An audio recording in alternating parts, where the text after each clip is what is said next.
गुरुकुल के आचार्य सम्माननीय डॉक्टर धनंजय जी आचार्य, श्रद्धेय आचार्य यज्ञवीर जी एवं अन्य शिक्षक महानुभावों, गुरुकुल के पवित्र ब्रह्मचारियों, उपनिषदों पर मैं क्रमशः निवेदन कर रहा हूँ। पिछली बार तैत्तिरीय उपनिषद के ऊपर कुछ मैंने निवेदन किया था। तैत्तिरीय के पश्चात छांदोग्य उपनिषद आता है। छांदोग्य उपनिषद का संबंध सामवेद से है और सामवेद का जो ब्राह्मण है वो छांदोग्य मंत्र ब्राह्मण कहलाता है। उस छांदोग्य मंत्र ब्राह्मण के शुरू के 2 अध्याय छोड़कर शेष सारा का सारा जो प्रकरण है वो छांदोग्य उपनिषद के नाम से जाना जाता है। इस उपनिषद के अंदर 8 प्रपाठक हैं और 154 खंड है। बहुत बड़ा उपनिषद है अन्य उपनिषदों की अपेक्षा। तो इस उपनिषद का नाम छांदोग्य उपनिषद, जो छांदोग्य मंत्र ब्राह्मण के 2 अध्याय को छोड़कर शेष सारा का सारा उपनिषद के नाम से जाना जाता है। इस उपनिषद की शुरुआत होती है उद्गीत को लेकर के। ओम को उद्गीत कहा गया और उद्गीत इसलिए कहा गया है कि इसका गान जो है उच्च स्वर से किया जाता है। इसलिए वहाँ कहता है कि ओम इति एतद अक्षरम। ओम जो ये अक्षर है इसी को कहता है कि उद्गीत, और उच्चे ही उद्गायति मने उच्च स्वर से इसका गान होता है, इसलिए इसको क्या कहते हैं? उद्गीत कहते हैं। तो कहता है कि उपव्याख्यानम, यह सारा का सारा संसार उसी का एक प्रकार से व्याख्यान है। और वो समझाता है क्या, जिस प्रकार से पृथ्वी जो है भूतों का, पंचभूतों का सार जो है, रस जो है पृथ्वी है, पृथ्वी का रस जो है पानी है, पानी का औषधि है, औषधि का अन्न है, अन्न का जो है फिर जो उसका रस बन करके मनुष्य जो खाता उससे शुक्र बनता, उससे पुरुष की जो उत्पत्ति होती है, पुरुष का जो सार है वो वाणी है, वाणी का सार ऋग्वेद है। और इस प्रकार से वो वेदों का सार और निचोड़ का वर्णन करते करते अंततोगत्वा कहता है कि यह जो है सामवेद है। सामवेद का सार क्या है? उद्गीत है। और उद्गीत को क्या कहते हैं? ओम कहते हैं। और उद्गीत को, ओम को उद्गीत इसलिए कहा जा रहा है कि इसका गान जो बड़े उच्च स्वर के द्वारा जो है वो होता है, इसलिए इसको उद्गीत कहा जाता है। तो यहाँ से इसकी जो है शुरुआत जो वो होती है उद्गीत को लेकर के। आगे प्रसंग आता है उद्गीत माने इसका जो गान किया जाता है सामगान का। तो सामगान का प्रकार क्या है? तो उस प्रकार को बतलाते हैं कि इसमें 5 हिस्से बन जाते हैं और 5 हिस्से एक बनता है हिंकार। क्या बनता है? हिंकार। दूसरा होता है जो है प्रस्ताव, और तीसरा है उद्गीत, नोट कर लेना यदि लिखना हो तो, और चौथा जो है प्रत्याहार, और 5वां है निधन।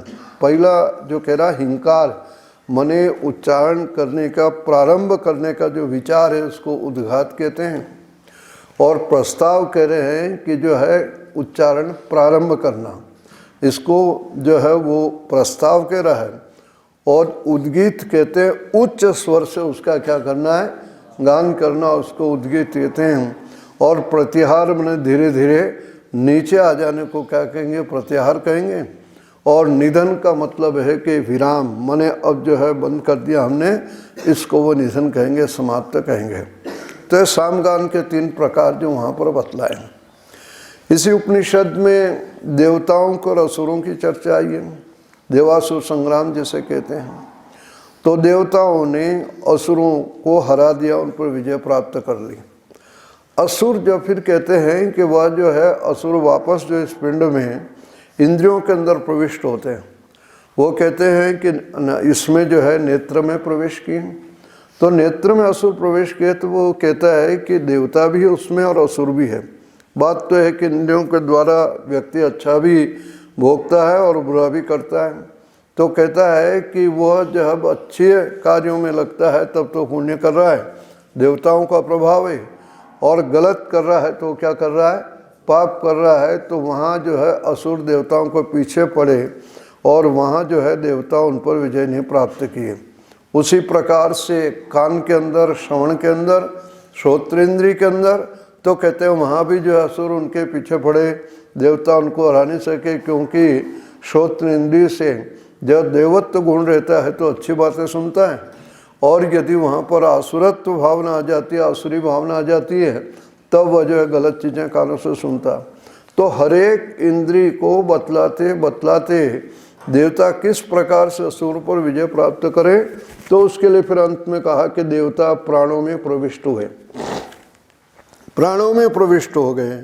और प्राण ऐसा है कि अबाध गति से चल रहा है, प्राणों का अपना कोई स्वार्थ जो वो नहीं है, वह इस जीवन को यानी आत्मा के लिए दिन रात जो है अनिष्ट लगे हुए हैं, और वहाँ शुभ और अशुभ की कोई स्थिति नहीं है। तो देवताओं ने प्राणों में अपना आवास किया एक प्रकार से, और वहाँ असुर जो है प्रवेश नहीं कर सके। तो इस प्रकार से देवताओं ने प्राणों पर विजय प्राप्त की।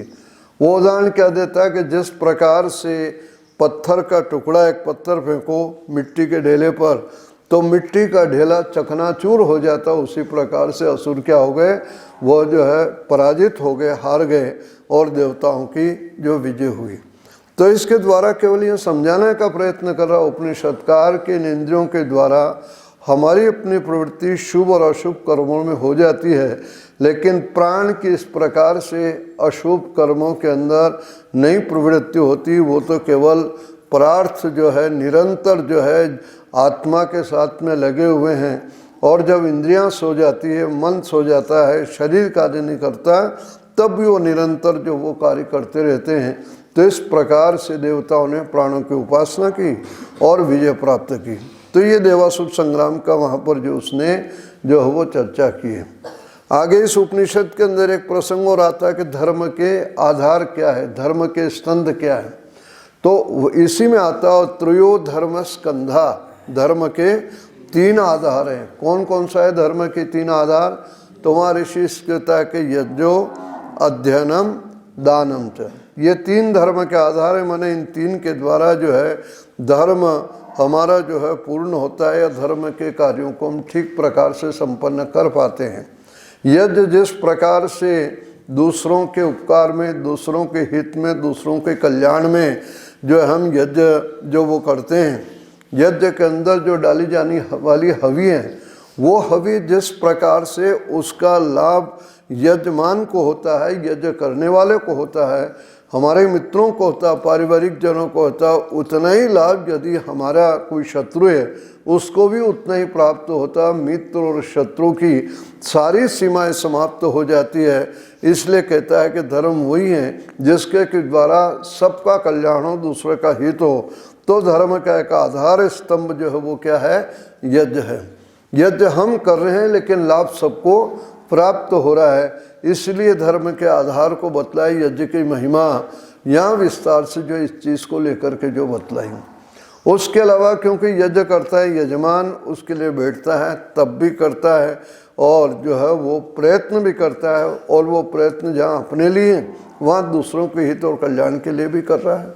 साथ साथ में कहा है कि धर्म का आधार अध्ययन भी है। जब तक वो स्वाध्याय नहीं करेगा, वेद आदि शास्त्रों का अध्ययन नहीं करेगा, तब तक शुभ और अशुभ का उसको ज्ञान नहीं होगा। और अध्ययन करने के लिए भी गुरु की सेवा में रहना पड़ेगा, उसके अनुशासन में रहना पड़ेगा। वो तपस्वी जीवन उसका अपना रहेगा, तो एक प्रकार से वो अध्ययन कर रहा है और वेद आदि शास्त्रों की वो जानकारी प्राप्त कर रहा है। तो वेद आदि शास्त्रों की जानकारी को प्राप्त करके अपने जो ज्ञान के द्वारा, अध्ययन के द्वारा वह दूसरों का हित करने में सफल हो सकेगा, समर्थ हो सकेगा। तो वह भी जो एक प्रकार से लोक कल्याण के कार्य की तैयारी कर रहा है, वो तप कर रहा है। तो उसको भी उन्होंने धर्म का जो स्थान आधार जो बतला दिया है।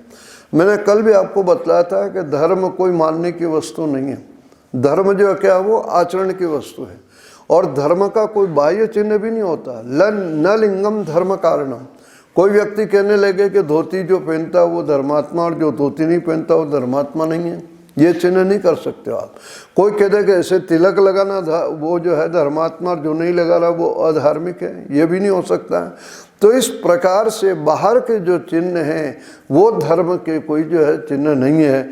इसलिए जो है धर्म जो है वो आचरण की जो वस्तु है जिसके के द्वारा हमारा अपना जीवन सुरक्षित रहता है और दूसरे का भी जीवन जो है क्या रहता है, सुरक्षित रहता है। इसीलिए दर्शन में कहा यह तो अभ्युदय निश्चय सिद्धि सधर्म, लोक भी जिससे बनता हो और परलोक भी बनता हो, तो परलोक भी सुखदायक तब होगा जीवन के अंदर वो सत्कर्म करेगा।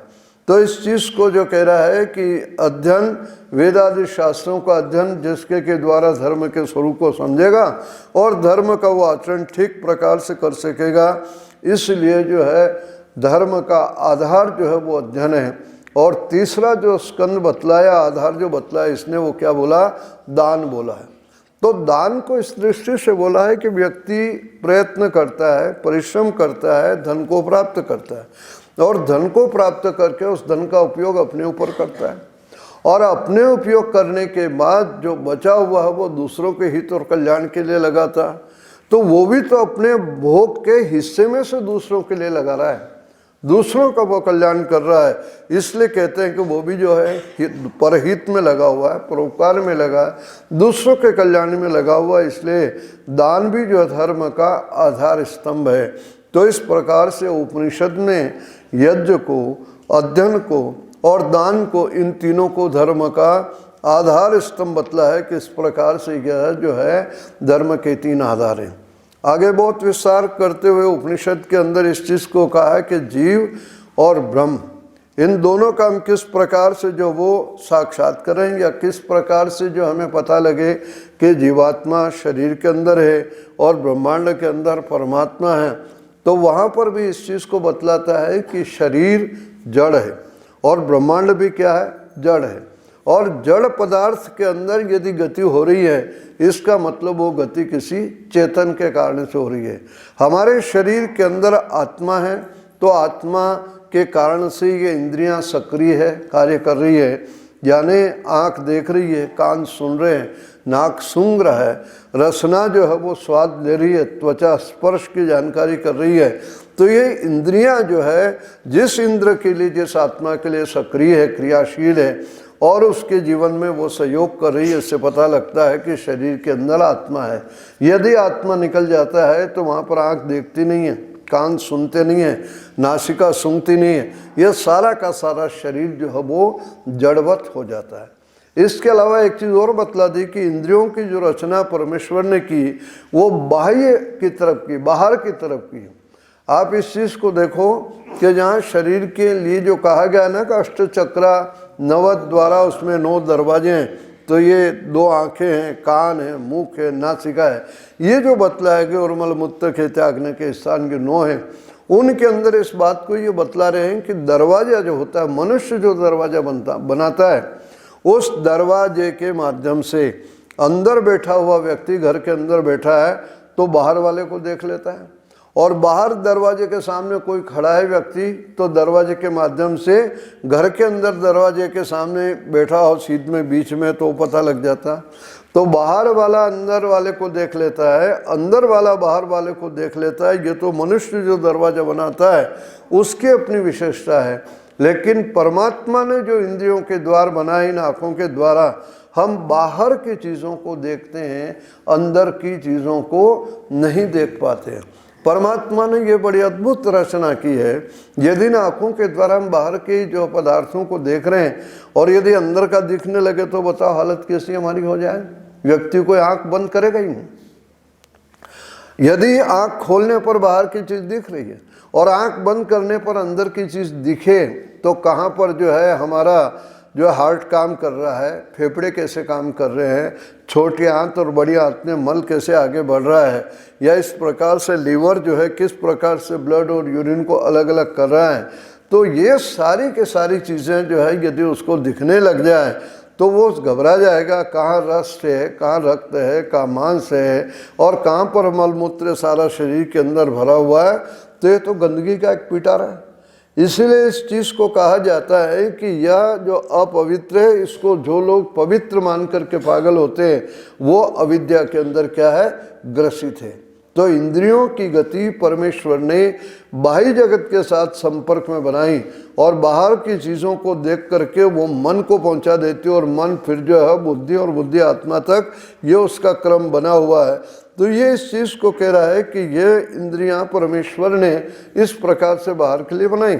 और ब्रह्मांड के अंदर ब्रह्म कैसे कि ब्रह्मांड में भी सारे तो हमें ग्रह उपग्रह गतिशील दिखलाई दे रहे हैं, यानी स्पष्ट है कि गति बिना चेतन के नहीं होती।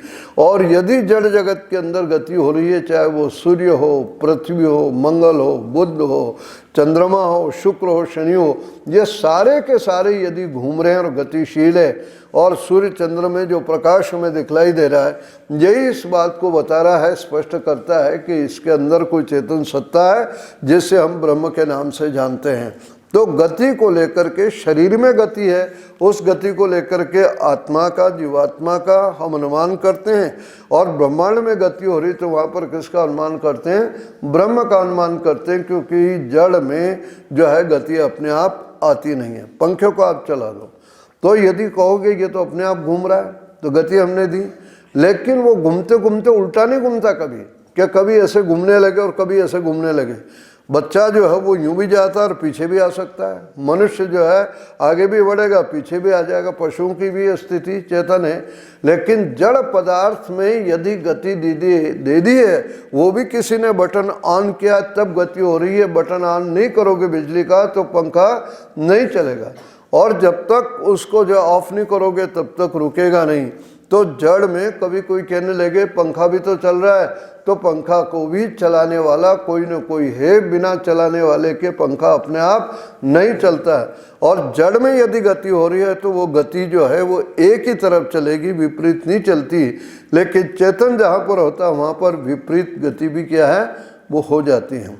तो इस प्रकार से जो गति को लेकर के वो इस चीज़ को दिया, तो सूर्य और चंद्र आदि के अंदर जो हम ब्रह्म के दर्शन कर सकते हैं, उसकी सत्ता का अनुभव कर सकते हैं कि ब्रह्मांड में जो है वो ब्रह्म विद्यमान है। ब्रह्म के लिए यहाँ पर एक शब्द और दे दिया उसने, जलान। ब्रह्म क्या है, जलान। नोट करना एक जो शब्द है जलान। और जलान के अंदर वो क्या कह रहा है कि इसमें 3 अक्षर है, ज, ल और अन।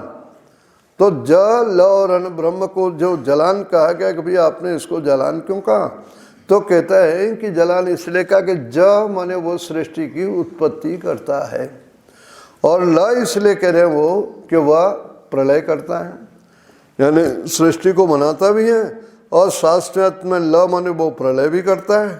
और प्रलय करने के साथ साथ जो इस चीज़ को कहा जा रहा है कि अन्न माने वो जो है पालन पोषण भी, अन्न प्राण ने वो पालन पोषण भी क्या कर रहा है, वह करता है। इसलिए ब्रह्म को क्या कहा गया, जलान कहा गया। माने सृष्टि की उत्पत्ति करना, सृष्टि का प्रलय करना, और सृष्टि जब रहती तो प्राणियों का भरण पोषण और पालन करना। इसलिए ब्रह्म को जलान कह करके वहाँ जो है वो संबोधित किया गया है।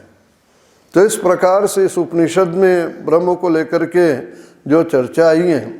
और आगे एक रेक्व मुनि की प्रतिष्ठा, माने उसकी प्रसिद्धि बहुत अधिक थी, और उससे जो है वो क्योंकि तपस्वी था, मुनि था, रेक्व मुनि, उसकी प्रतिष्ठा बहुत ज़्यादा चर्चित थी। तो जालश्रुति नामक राजा उसके पास आया और वो उपदेश के लिए बोलने लगा कि मुझे जो है आप वो कुछ उपदेश दीजिए। तो इस चीज़ को जब वो उपदेश दिया तो कहा उपदेश दोगे तो मैं अपनी कन्या का विवाह आपके साथ कर लूँगा। राजा ने यह भी लालच दिया। तो उसको बड़ा बुरा लगा कि बड़ा मूर्ख है। तो राजा को उसने क्या कहा, तो शूद्र है। क्या कहा उसने कि तो शूद्र है, थोड़ी जानकारी के लिए अपनी लड़की तक को देने को तैयार है, तेरे से बड़ा मूर्ख और क्या होगा। वो तो मुनि था। आज का कोई व्यक्ति होता तो उसको धन्यवाद दे देता है कि चलो अच्छा जो है तुमने प्रस्ताव रखा है। तो रेक्व मुनि ने उसको शूद्र कह करके संबोधित कहा। और फिर इस चीज़ को कहा कि देखो सूर्य उदय होता है और अस्त होता है तो वो नष्ट नहीं होता है। उदय और अस्त होने में माने सूर्य निकल रहा है और अस्त हो रहा है, तो अस्त होने का मतलब सूर्य नष्ट नहीं हो रहा, वापस क्या हो जाता, वो जो है प्रातःकाल उदय जो वो हो जाता है।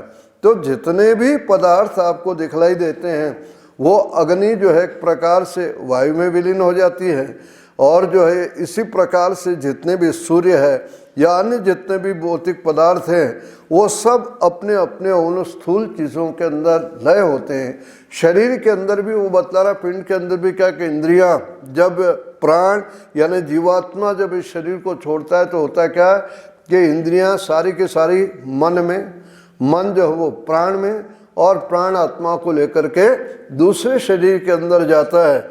इस बात को कहा जा रहा है कि जो है आत्मा नष्ट नहीं होता बल्कि वो वस्त्र बदल लेता है, एक शरीर को छोड़ करके दूसरे शरीर के अंदर जो चला जाता है। तो इस प्रकार से वहाँ पर इस बात को कहा कि परिवर्तन होता है। भौतिक पदार्थ भी जिसको अपन कहते हैं वो नष्ट नहीं होता है बल्कि स्थूल से सूक्ष्म हो जाता है, वो अपने कारण में विलीन होता है, वो समाप्त जो नहीं होता है। इसलिए वहाँ पर लोप की व्याख्या क्या की पाणिनि ने, अदर्शनम लोप। लोप का मतलब इतना ही है कि वो अदर्शन हो जाता है, इन आँखों से दिखलाई नहीं देता, उसकी सत्ता समाप्त नहीं होती इस चीज़ को जो कह रहे हैं। तो यहाँ इस प्रकार से रेक मुनि और जान श्रुति राजा की ये चर्चा आती है। उसने बहुत सारा उपदेश दिया और जो प्रस्ताव रखा था उसने उसको ठुकराया और उसको शूद्र कह करके भी संबोधित किया। आगे इस उपनिषद में सत्यकाम जाबाल की चर्चा आती है। बड़ा विस्तार से मैं संक्षेप से निवेदन कर रहा हूँ क्योंकि 154 खंड इस उपनिषद में है और घंटे भर में 154 खंड की चर्चा नहीं हो सकती। आप लोगों को स्वाध्याय की एक भूमिका बन जाएगी कि इसके अंदर क्या है, गाइड बुक जैसे होती है उसी प्रकार से। तो सत्यकाम जाबाल जो है उस समय गुरु के पास गया, ऋषि के पास गया कि हरिद्र मुत मुनि के पास गया और उसने कहा मुझे आप उपदेश दीजिए। तो जब सत्यकाम उसके पास गया उसने कहा कि भाई तुम्हारा गोत्र बतलाओ, तुम्हारे पिता का नाम बतलाओ, तुम क्या हो।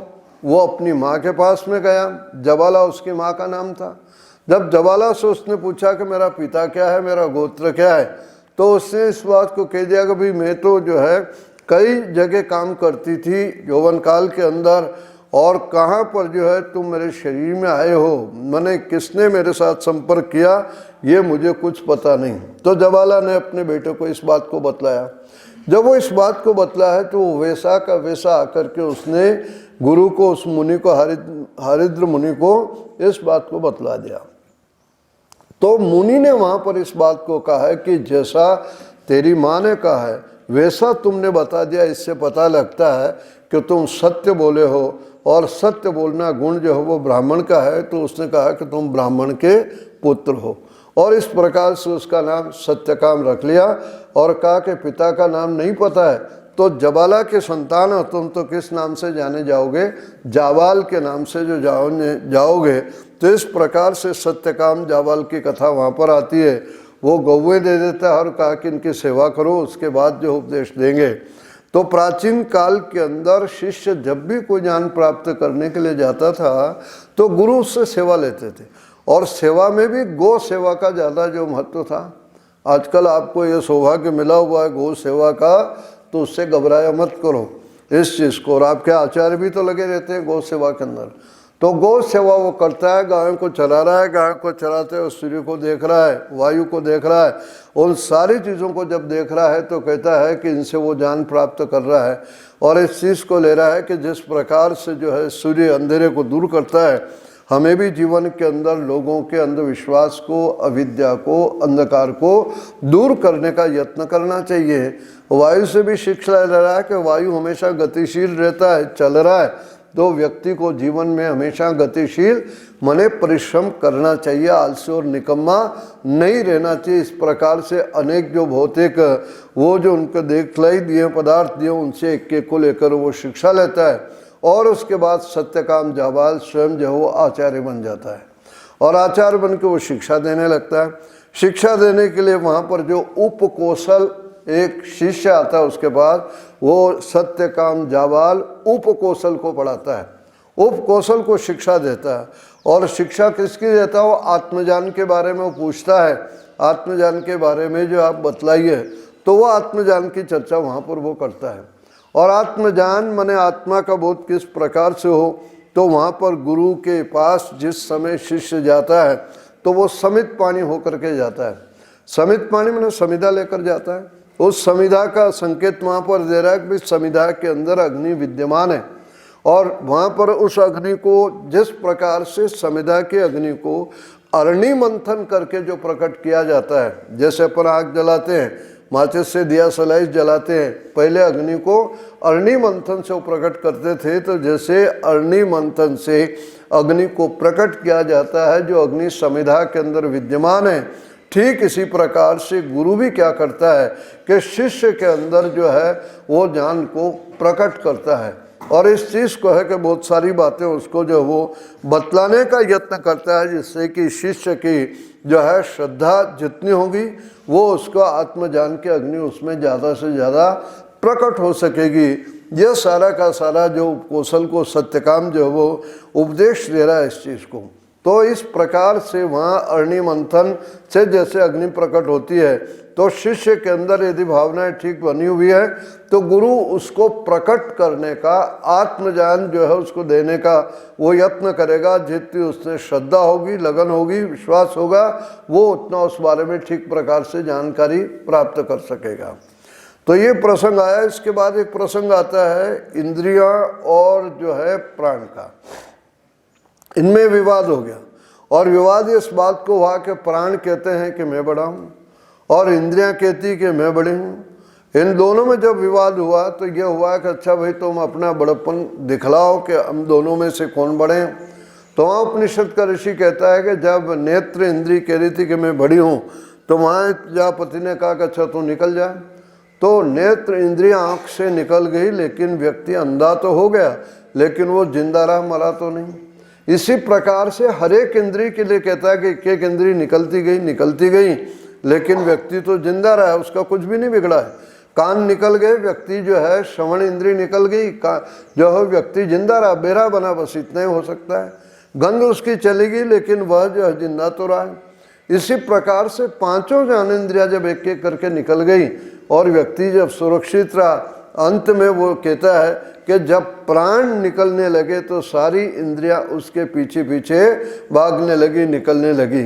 जिस प्रकार से मधुमक्खियों में एक जो मुख्य मक्खी होती है जिसको रानी मक्खी कहते हैं, वो निकलती है तो पिछले सारी मक्खियां उसके साथ निकल जाती हैं।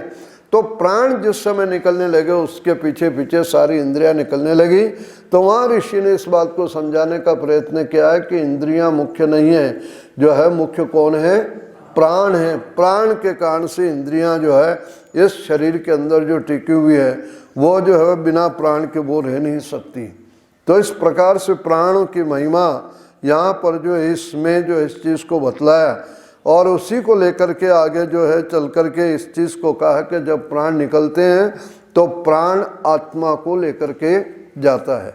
इसलिए एक वाक्य प्रचलित अपने यहाँ पर कि वे इसके प्राण निकल के कहा जाता है, ये नहीं कहा जाता कि आत्मा निकल गया है। तो प्राण जिस समय निकलता है तो प्राण आत्मा को लेकर के जाता और आत्मा को लेकर के जाता अगले शरीर के अंदर जब वो जाता है तो ये इस चीज़ को कि सूक्ष्म शरीर उसके साथ वो जाता है। यानी इंद्रियां और मन इनकी जो शक्ति उसके साथ में रहती है। ये स्थूल शरीर हमारा या तो पंचभूतों में विलीन कर देते हैं, लेकिन जो अगले जन्म में जो है वापस जीवात्मा के साथ में प्राण और जो सूक्ष्म शरीर जाता है वो अगले जन्म का कारण बनता है। तो इस प्रकार से शरीर जो है स्थूल शरीर तो बनते और बिगड़ते रहते हैं। सूक्ष्म शरीर सृष्टि के प्रारंभ में जो बना है, जब तक प्रलय अवस्था ने आती तब तक जीवात्मा के साथ में रहता है और जन्म और मरण के क्रम में वो निरंतर आगे चलता जाता है। तो इस प्रकार से यह पुनर्जन्म की स्थिति होती है। पुनर्जन्म कौन प्राप्त करता है? बार बार जन्म और मरण में कौन आता है? तो वहाँ ऋषि कहते हैं दो प्रकार के मार्ग हैं, एक पितृयान है और दूसरा कौन सा है? देवयान। दो प्रकार के व्यक्ति कर्म करता है। जिन कर्मों को करने में उसकी कामना जुड़ी हुई है, उस कामना के कारण से उस कर्म को हम क्या कहते हैं? सकाम कर्म कहते हैं। सकाम कर्म जिस समय व्यक्ति करता है तो सकाम कर्म का मतलब उसको फल प्राप्त होना चाहिए। तो फल को प्राप्त करने के अंदर जो उस फलों को भोगने के लिए उसको अगला शरीर जो लेना पड़ता है। हम जो भी कर्म कर रहे हैं उस कर्म को करने के साथ साथ जो उसका अपने को फल मिलता है, उस फल को भोगने के लिए व्यक्ति को जो है वापस जो है वो पुनर्जन्म माने शरीर वो धारण करता है। तो ये जो बार बार शरीर को धारण करना, मृत्यु को प्राप्त करना, ये व्यक्ति कैसे करता है? सकाम कर्म के कारण से। यानी कोई भी कर्म करेंगे अपने को उसका फल मिलेगा, अच्छा मिलेगा या बुरा मिलेगा। अच्छा कर्म करेंगे अच्छा फल मिलेगा, बुरा कर्म करेंगे उसका फल क्या मिलेगा? बुरा मिलेगा। तो अशुभ मिलेगा। शुभ कर्म यदि व्यक्ति ने किए जीवन के अंदर, उसके शुभ कर्म ज़्यादा है तो मानव शरीर उसको मिल जाएगा, और अशुभ कर्मों का ताना बाना ज़्यादा है तो मानव शरीर के अलावा अन्य पशु पक्षी कीट पतंग आदि योनियों के अंदर जाएगा। तो जिन कर्मों में फल की भावना से अपन कोई कर्म करते हैं, वो कर्म जो है हमें जो है फल के दिलाने के लिए अगले शरीर को प्राप्त करते हैं। इसलिए इस बात को कहा जाता है कि भाई आप कर्म कर रहे हो और कर्म के साथ आप फल को मान के करोगे, तो यदि फल कम मिला तो आपको क्या होगा? दुख होगा। फल यदि आपको ज़्यादा मिला तो उससे क्या हो जाए कि आपकी आसक्ति बढ़ेगी, और ये दोनों ही व्यक्ति के विकास में जो है बाधक बन जाते हैं। इसलिए कहते हैं कि आप कर्म को सकाम भाव के बजाय निष्काम भाव से करो, अपना कर्तव्य समझ कर करो, अपनी ड्यूटी समझ कर करो, तो वो फिर आपको दुख का कारण नहीं होगा। मैं पढ़ा रहा हूँ या बता रहा हूँ, आपको समझा रहा हूँ, और समझाना मैं समझता हूँ कि मेरा कर्म है, मेरा धर्म है, मेरी ड्यूटी है, और मेरा कर्तव्य है कि मैं आपको समझाऊँ ठीक प्रकार से। अपनी बात को समझाने के लिए मैं सरल से सरल करके, उदाहरण दे करके, कोई कथा और कहानी सुना करके वे समझाने का यत्न करता हूँ ताकि आपके समझ में आ जाए। तो ये सब तो करना मेरे वश के अंदर है, लेकिन आप सबके पूरा का पूरा समझ में आ जाए ये मेरे वश में नहीं है, मेरे वश में नहीं है। कारण यह है कि आप यहाँ बैठे हो, कोई जो है झपकी ले रहा हो, कोई लुढ़क रहा हो, या किसी का जो है भोजन की तरफ, नाश्ता की तरफ ध्यान जा रहा हो, तो वह ध्यान यदि उधर जा रहा है तो मैं तो सोचूंगा कि भी सब सुन रहे हो, लेकिन ऋषि इस बात को कहता है कि बस सुनता हो भी क्या कर रहा है? नहीं सुन रहा है। तो तुम इस बात को बांध के चलो कि जो तुम सुना रहे हो वो सारा का सारा और सबके सब समझ में आ जाए, पूरा का पूरा, ये तुम्हारे वश में नहीं है। इसलिए व्यास कहता है माँ फलेषु कदाचन। ये जो बात कही वहाँ पर इसी दृष्टि से कहीं, और मान लो इस चीज़ को आप अपने हाथ में रखोगे तो वहाँ इस चीज़ को होगा कि भाई यदि सारा के सारा समझ में आ गया तो मैं सोचूंगा इस गुरुकुल के ब्रह्मचारी बहुत अच्छे हैं, तो आपके प्रति एक आसक्ति हो जाएगी कि जहाँ कहीं दूसरे के जाऊँगा याद इसी गुरुकुल की आती रहेगी, बच्चों की आएगी।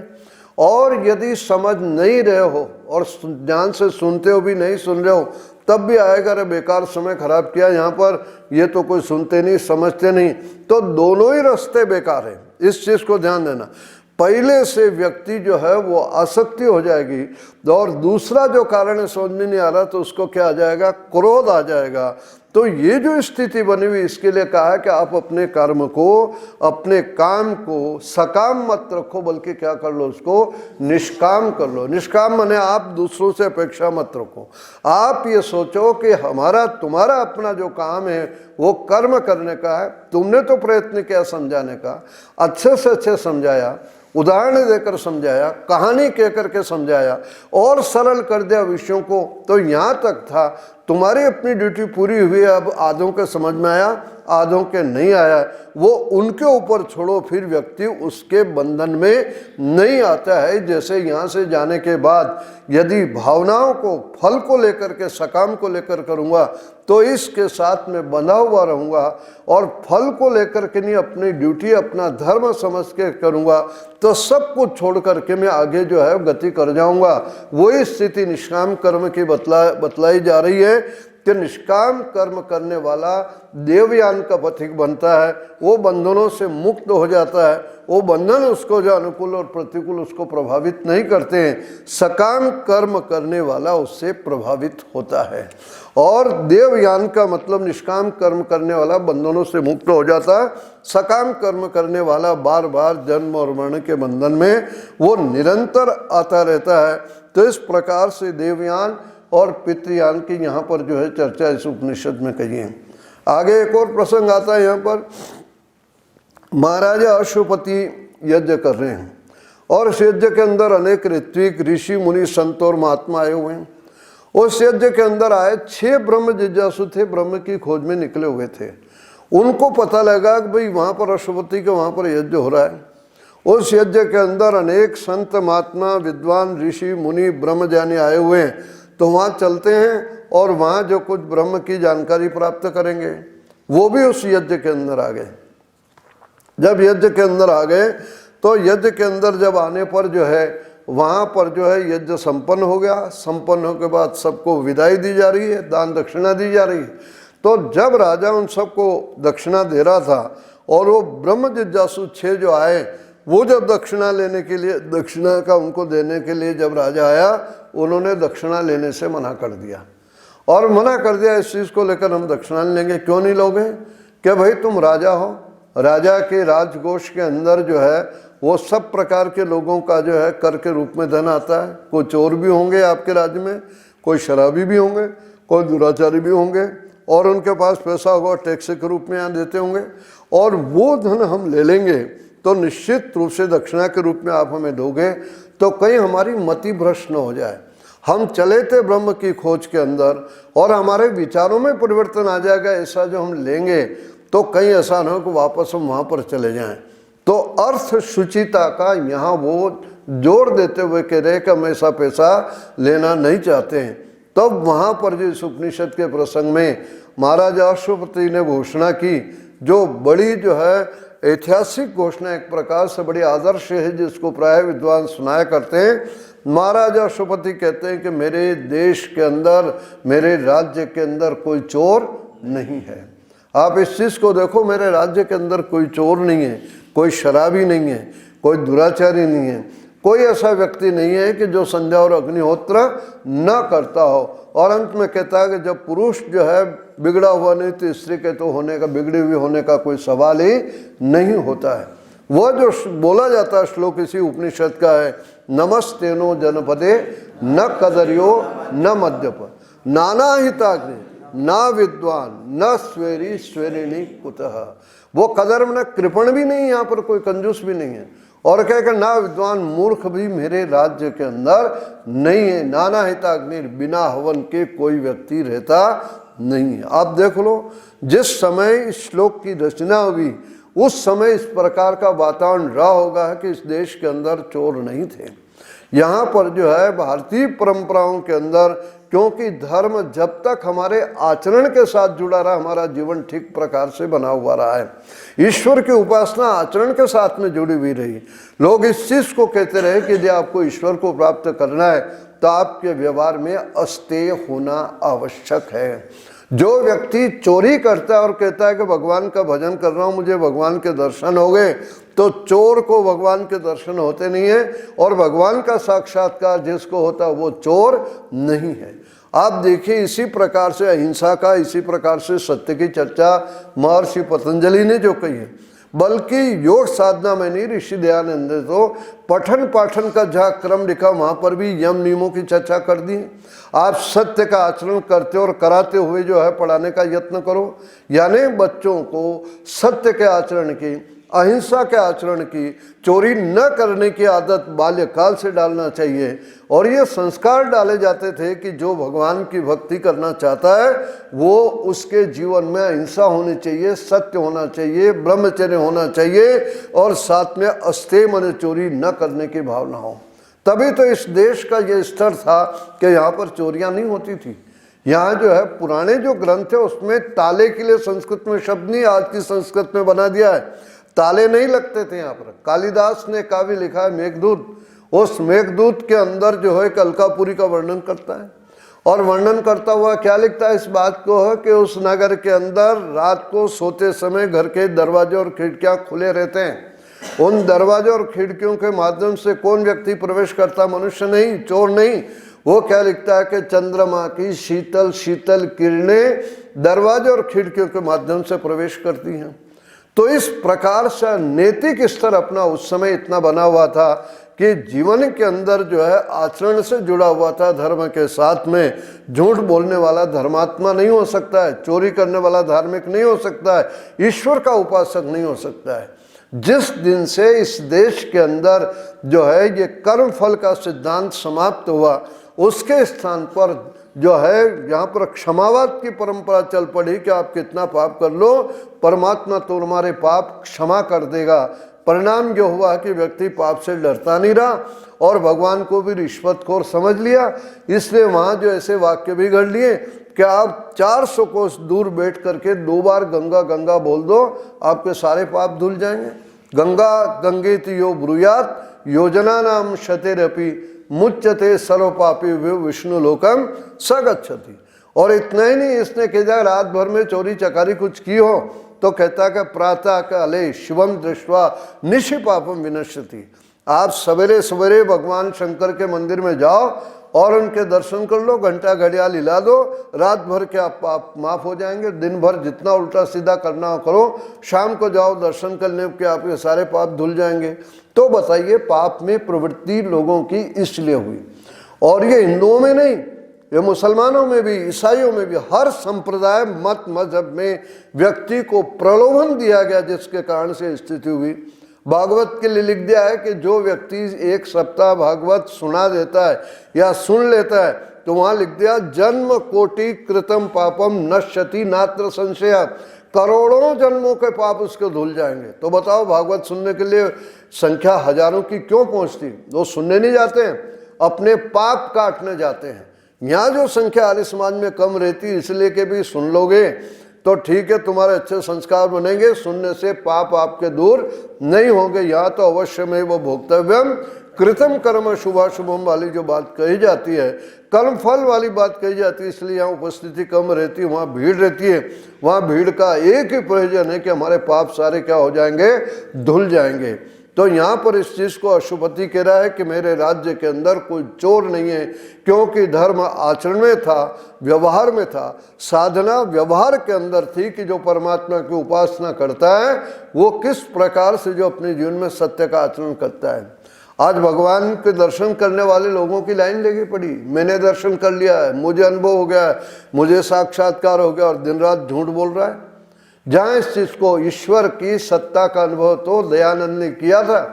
जिस समय बरेली में व्याख्यान देते हुए अंग्रेजों ने जो है उसको बुलाकर लक्ष्मीनारायण खजांची कहा कि इतना कड़क न बोला करे स्वामी जी, उसने स्वामी जी से कह दिया। उस समय ऋषि दयानंद ने जो है व्याख्यान देते हुए दूसरे दिन कहा था कि दयानंद को तोप की मुंह पर बांध करके भी पूछोगे तो दयानंद के मुंह से क्या निकलेगा, सत्य निकला। इतनी हिम्मत है, इतनी हिम्मत जो परमात्मा का साक्षात करने वाले उस महापुरुष के अंदर थी।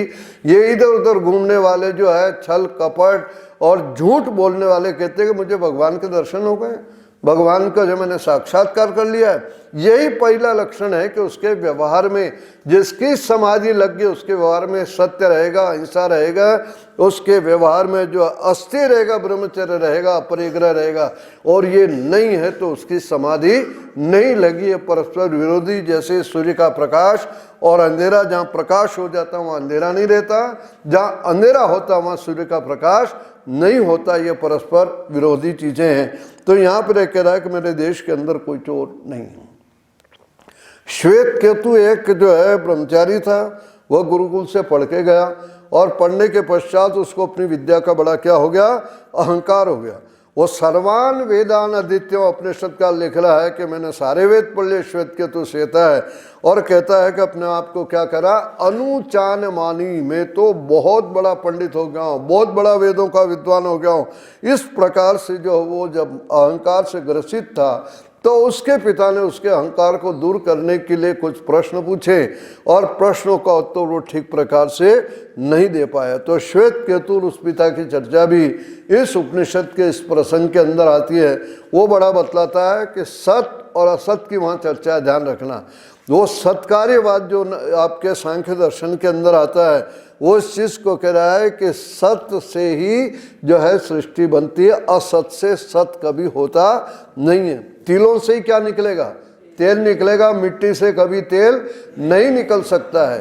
जो व्यास लिखता है कि ना सतो विद्यते भावो ना भावो विद्यते सतः, जिस बात को कहा है वो यहाँ पर उपनिषदकार यानी श्वेत केतु के माध्यम से समझाने का यत्न कर रहा है। उस बेटे को समझा रहा है कि बेटा सत और असत को जानो, और जिसके जानने पर ये न विज्ञातम, जिसके जहाँ विज्ञाते न सर्वमिदम विज्ञातम, बहुत ही सब कुछ जान लिया जाता है, वह कौन है? उस ब्रह्म के बारे में तुम्हें जानना चाहिए। और पिंड के अंदर जो आत्मा है, तो उस आत्मा के लिए एक शब्द आता है जो वेदांती लोग बार बार बोलते, तत्वमसि। वो शब्द तो है तत् माने वह आत्मा, त्वमसि तुम हो, तुम शरीर नहीं हो, तुम हाथ नहीं हो, तुम आँख नहीं हो, बल्कि तुम क्या हो? तत् असि, तुम वो आत्मा हो। जब हम कहते मेरा हाथ है, इसका मतलब मैं हाथ तो नहीं हूँ। जब हम कहते मेरी आँख, तो मैं आँख तो नहीं हूँ। जब हम कहते मेरा शरीर, इसका मतलब है कि शरीर से मैं अलग हूँ। जब हम कहते मेरी पुस्तक, इसका मतलब व्यक्ति पुस्तक है क्या? स्व और स्वामित्व का संबंध है। ठीक इस प्रकार से शरीर और आत्मा का संबंध है। वह जो है श्वेत केतु को समझाता हुआ वो कहता है कि तत् त्वमसि, वह आत्मा तुम हो, शरीर तुम नहीं हो, कालगोरे तुम नहीं हो, इस पिंड जो तुम नहीं हो उससे तुम अलग हो। तो ये संकेत श्वेत केतु और उसके पिता के संवाद के रूप में यहाँ पर जो है इस उपनिषद के अंदर आता है। आगे एक और जो प्रसंग आ जाता है, नारद और सनत कुमार का संवाद। नारद और सनत कुमार का जो संवाद आता है, नारद जो है वो कहता है कि मैं मंत्रविद हूँ। उसने सारी विद्याएं गिना दी, मैंने ये भी पढ़ा, वो भी पढ़ा, ये भी पढ़ा है, जितनी वो जानकारी करता था वो सारी की सारी बतला दी। लेकिन फिर भी कहता कि मेरा मन अशांत है, मेरे को शांति नहीं मिल रही है। वो सनत कुमार के पास जाता है कि मंत्रविद अस्मि न आत्मविद, मने मैंने अपनी आत्मा के बारे में नहीं जाना। वही बात जो मंत्रविद का मतलब भौतिक विज्ञान और आत्मविद का मतलब आध्यात्मिक विज्ञान। तो अध्यात्म के बारे में जिस व्यक्ति ने नहीं जाना कुछ अपने बारे में, वो हमेशा अशांत रहेगा, परेशान रहेगा। तो वहाँ इस बात को कह रहा है कि महाराज मैं सब कुछ पढ़ा हूँ, लेकिन मैं आत्मविद नहीं हूँ, इसलिए मैं अशांत और बेचैन और परेशान हो रहा हूँ। तो उसके बारे में बतला है, तो वो आत्मा के बारे में फिर बतलाते हैं। यानी इस उपनिषद के इन प्रसंग से ये भी पता लगता है कि दुनिया के बारे में व्यक्ति जान ले और अपने बारे में नहीं जानेगा, तो बताइए वो जो है अशांत नहीं रहेगा तो और क्या रहेगा। एक व्यक्ति घर से 1 घंटे के लिए कहीं बाहर जाता है तो उसको पता है कि मैं कहाँ जा रहा हूँ, क्या लेने जा रहा हूँ। और कोई व्यक्ति निकले और उससे पूछे कि भाई कहाँ जा रहे हो, और वो कहते पता नहीं कहाँ जा रहा हूँ, तो क्या कहोगे उसको? पागल ही कहोगे ना। ये निकल गया और जा रहा है, इसको पता ही नहीं कहाँ जा रहा हूँ। और अगला पूछ ले कि क्या लेने जा रहे हो, कि पता नहीं क्या लेने जा रहा हूँ, तो तेरे से बड़ा कोई पागल दुनिया में नहीं है। ठीक इसी प्रकार से कोई व्यक्ति इस चीज़ को कहे कि आप किस लिए आए हो, आप क्यों इस जगत के अंदर आए हो और आपका उद्देश्य क्या है, यदि उसको ये नहीं पता है, आत्मविद ने, तो उससे बड़ा अज्ञानी और जो है कमज़ोर व्यक्ति कह लो, या उससे बड़ा दरिद्र और कौन हो सकता है। तो वो कह रहा है कि आत्मविद हुए बिना, अपने बारे में जानकारी जाने बिना व्यक्ति जो है वह जो है शांति का अनुभव, सुख का अनुभव नहीं कर सकता, बेचैन और शांत रहेगा। ये नारद और सनत कुमार के संवाद के अंदर आता है। आगे ब्रह्म के बारे में फिर उपनिषदकार वो लिखता है कि ब्रह्म क्या है, तो ये वही भूमा, ब्रह्म जो है अनंत है। भूमा माने बहुत अनंत है, और जहाँ भूमा है वहीं पर व्यक्ति को क्या है, सुख है। यानी उस परमात्मा के अनंत स्वरूप को जो व्यक्ति अनुभव कर लेगा वह सुख की अनुभूति करेगा। और न अल्पे सुखम अस्ति, अल्प में यानी जीवात्मा में सुख नहीं है। जो चीज़ थोड़ी है वहाँ पर सुख की प्राप्ति नहीं होगी। जो ब्रह्म अनंत है, सर्वत्र है, सर्वव्यापक है, सर्वांतर्यामी है, वही आनंद का भंडार है, वही हमें सुख प्राप्त हो सकता। और वो कैसे प्राप्त होगा, कहाँ पर है, तो उसके लिए शब्द दे दिया हृदय अयम। वह ब्रह्म कहाँ है, हृदय माने हृदय के अंदर है, इसलिए हृदय हमको लेकर क्या बनाया इसने, हृदयम। उस परमात्मा की सत्ता का अनुभव करना है और उस सुख का लाभ लेना है, तो कहाँ पर लोगे आप, हृदय के अंदर लोगे। इसलिए कह दिया हृदयम, वह हृदय के अंदर विद्यमान है और वहीं उसकी सत्ता का अनुभव होता है। इसलिए जो गीता में आता है, व्यास ने जो महाभारत में लिखा, ईश्वर सर्वभूतानां हृदय से अर्जुन तिष्ठति, वह परमात्मा सब प्राणियों के हृदय में रहता है। भाई रहता तो वो सब जगह, लेकिन हृदय का क्यों प्रयोग उसने किया है कि हृदय में जीवात्मा भी है और वहाँ परमात्मा भी है। तो मिलन कहाँ पर होगा? जहाँ दोनों हो।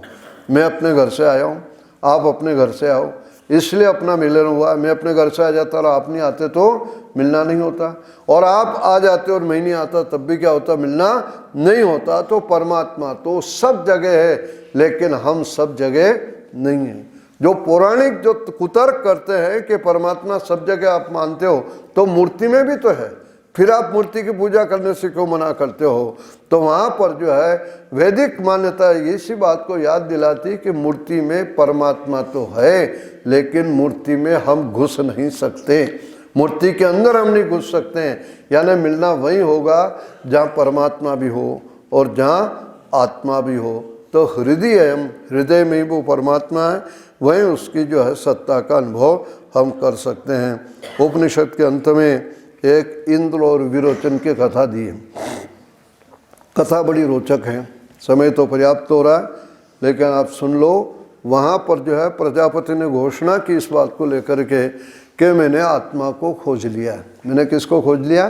आत्मा को खोज लिया। कैसी हो? विजगत्सः, उसको भूख नहीं लगती, उसको प्यास नहीं लगती, वो मरता नहीं है। इस प्रकार की आत्मा है, जिसको जानना हो मेरे पास आ जाओ, मैंने आत्मा को ढूंढ लिया। जब ये घोषणा हुई, हलचल मच गई, तो सोचा कि सब जाएंगे, भीड़ भड़का रहेंगे। तो देवताओं ने अपना एक प्रतिनिधि भेज दिया, उसका नाम रखा इसने इंद्र, और असुरों ने भी अपना प्रतिनिधि भेज दिया, उन्होंने भेज दिया विरोचन को।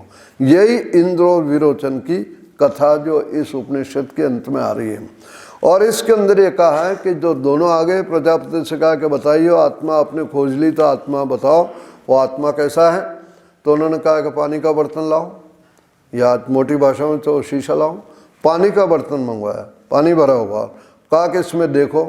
तो उसमें क्या दिखलाई दी? दोनों को अपनी अपनी शक्ल दिखलाई दी, अपना अपना चेहरा दिखलाई दिया कि कुछ दिख रहा है, कहाँ दिखलाई दे रहा है?